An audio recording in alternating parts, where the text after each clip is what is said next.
कि एक दिन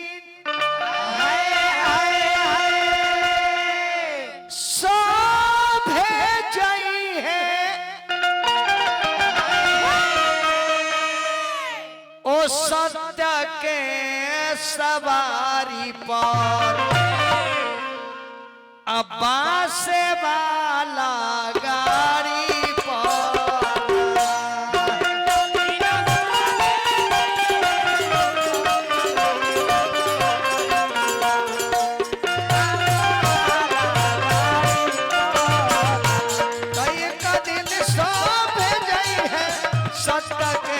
सवारी पर बस वाला गाड़ी पर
कैसन सवारी रही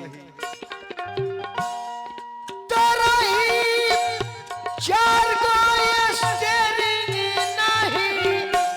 चक्का नहीं बैरी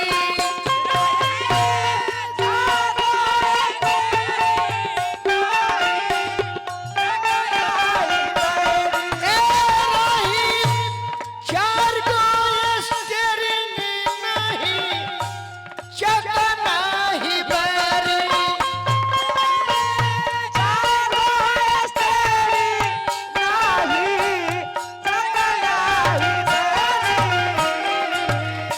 चाका बरी कुछ ना चार गो ड्राइवर लगी है चारों ओर किनारी पर तो चार गो ड्राइवर लगी है चारों ओर किनारी पर बांस वाला गाड़ी पर तो चार गो ड्राइवर लगी है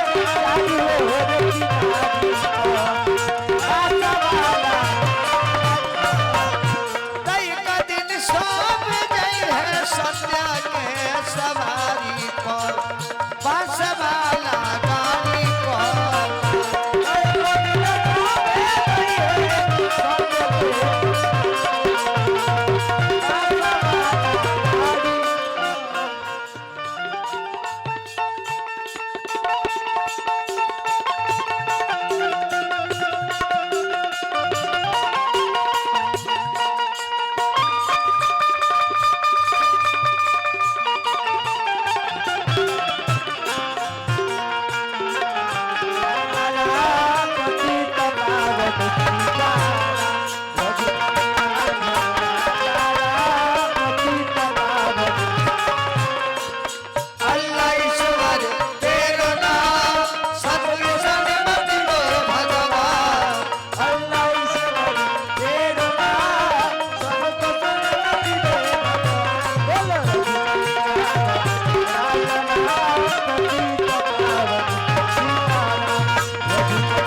के तरफ से पुरस्कार हार्दिक स्वागत अभिनंदन। और कहो मैं रही व्यवस्था तो रही उजर लाल घर के लोग बाबे हाल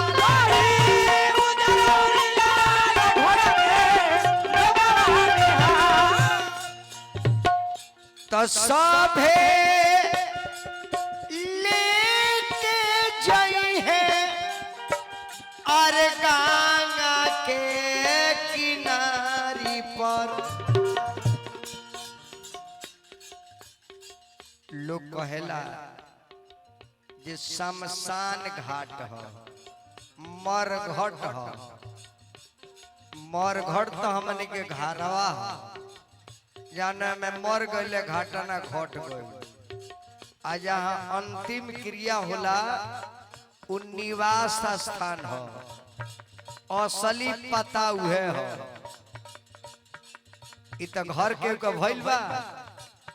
दादा कहले हमारा बाबूजी कहले हमारा लड़का कहता हमारा नाती कही हमारा आ सबे निकल निकल के चल जाता ई घर टूट के दूसरा घर बन जाई लेकिन उ जन मकान बना दिए जाला उ हट के अब दूसरा जगह ना जाई तो सभे लेके जाई है अरे मरघट के किनारी पर तो सभे लेके जाई है गंगा के किनारी पर बस वाला गाड़ी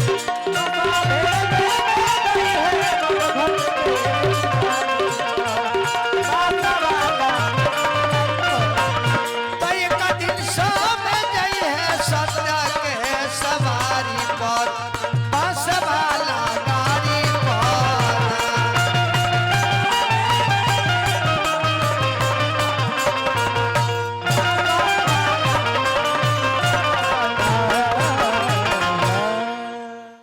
चली भजन सुननी सबे करा गाती धन्यवाद।